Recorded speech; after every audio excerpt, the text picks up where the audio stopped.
मुलीवर अन्याय झालाय, आपण तिथे यायचं, तर मोजक्या महिला दिसतात. पण तेच जर गरबा दांडिया वगैरे असे प्रकल्प असतील, तिथं आपल्याला 200, 300, 500च्या संख्येने महिला दिसतात. तर हे उपभोगवादाकडे आपण कुठेतरी जातोय आणि समाज सुधारणावादी चळवळ जी आहे ती आपली कुठेतरी थांबलेली आहे. हे आपल्या एकजुटी मागचं एक खूप मोठं कारण आहे, अडथळा आहे. त्याच्यानंतर म्हणजे एकजुटी मागचा अडथळा आहे. त्याच्यानंतर आर्थिक विषमता, खूप साऱ्या महिला काम करणं, पोट भरणं, मुलांचं शिक्षण पाणी करणं यातच अडकून बसलेले आहेत. कारण 60 ते 50% पुरुष हे अजूनही व्यसनाधीन होऊन कुठेतरी पडलेले असतात. पूर्ण घराचा कारभार 60% आपल्या मराठवाड्यामध्ये 60% महिला स्वतः करतात. तर 60% पुरुष हे व्यसनांकडे वळलेले असल्यामुळे पूर्ण घराची जबाबदारी 90% महिलेवर येते.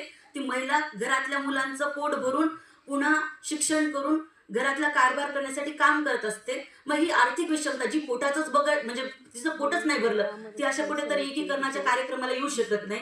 हे खूप मोठा अडथळा आहे. त्याच्यानंतर परंपरामध्ये आपण अजून पण खूप अडकून बसलोय. आपला परंपरेचा जो पगडा आहे अजूनही ढिला झालेला नाहीये. त्याच्यानंतर आपल्याला म्हणते कुठेतरी असुरक्षितेची भावना, म्हणजे मंदिरात जातेस का ओके जा, पण ते जर मोर्चाला जात असेल तर नाही, तिथे काहीतरी होऊ शकतं, दंगा होऊ शकतो, तू नको जाऊ. एक कुठेतरी असुरक्षितेची भावना घरातून पण थोपवून दिली जाते. त्याच्या मागचं एक मोठं कारण पितृसत्ताक जे आपल्याकडे पद्धती आहे ती पण आहे.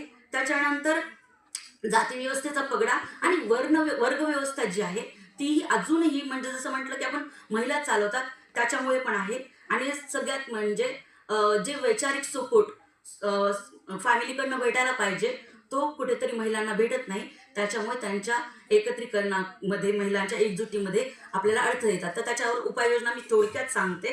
तर जे भगिनीभाव म्हटलं आपण ते प्रज्ञिगत करणं, त्याच्यानंतर फुले शाहू आंबेडकर, राजर्षी शाहू महाराज यांचे विचार सर्व महिलांपर्यंत पोहोचवणं हे आपल्याला त्याच्या उपाययोजना म्हणून आपल्याला बघता येईल. त्याच्यानंतर बचत गटासारखे जे काही उपक्रम आहेत ज्याच्यामध्ये कुटीर उद्योग असतील, लघु उद्योग असतील, या निमित्ताने सर्व महिला जात-पात विसरून एक थोडासा पैसे पण मिळतात या निमित्तानं बाहेर येतात. त्याच्यामुळे अशा प्रकल्पांना प्रोत्साहन देणं गरजेचं आहे. त्याच्यानंतर स्त्री पुरुष समानता हा जो मुद्दा आहे तो आपल्याला सगळ्या म्हणजे घरातून मुलांमध्ये रुजवणं गरजेचं आहे की बाई तुझी ती बहीण आहे, ती बहीण तुझ्यापेक्षा काही कमी नाही किंवा तू बहिणीपेक्षा जास्त नाहीस. हे घरातून आपण आई म्हणून मुलांमध्ये आधी रुजवणं गरजेचं आहे. तर ते कुठेतरी होईल. त्याच्यानंतर संविधान हे आपल्या सर्व महिलांसाठी एक वरदान आहे. मी तर म्हणते संविधान हाच माझा धर्मग्रंथ आहे. कुठेतरी जातीपाती सर्व विसरून फक्त आपण एक सगळ्या स्त्रिया आहोत आणि संविधान आपल्या जीवनामध्ये एक प्रगतीचं खूप मोठं माध्यम आहे. तर संविधानाचा अवलंब करणं, संविधान जसं आपण भगवद्गीता वगैरे वाचतो